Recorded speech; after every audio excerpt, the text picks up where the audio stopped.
Rent control is a reality for cities in 4 other states and Washington, D.C. Fair Rent Portland says the new initiative is modeled after West Hollywood, California and Tacoma Park, Maryland.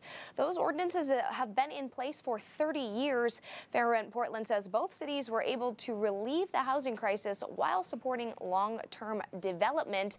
If Portland were to adopt a similar policy, they say benefits would include less people having to move out of the city due to rent increases, keeping workers in homes that are close to their jobs, and attracting more workers to move into the city. It will also stop landlords from hiking up rents to boost profits.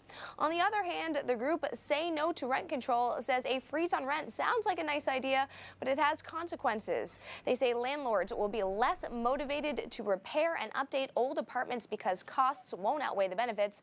That means less work for painters and roofers. They also say it will stop growth and new construction in a time when Portland needs more housing options. But what do economists say about rent control? There are good and bad things. A report published in 2009 by Econ Journal Watch said that it reviewed years of rent control literature, and it says that economic research, quote, quite consistently and predominantly frowns on rent control. But other reports suggest that controls do help stop people with low and middle class incomes from being forced out of the city. As far as the future of rent control in the city of Portland, it is still up in the air. A public hearing on the issue is scheduled for September 6th. For now, we'd like to hear your story. Go to pulse.newscentermaine.com to vote on today's Pulse question. Is rent control a good idea?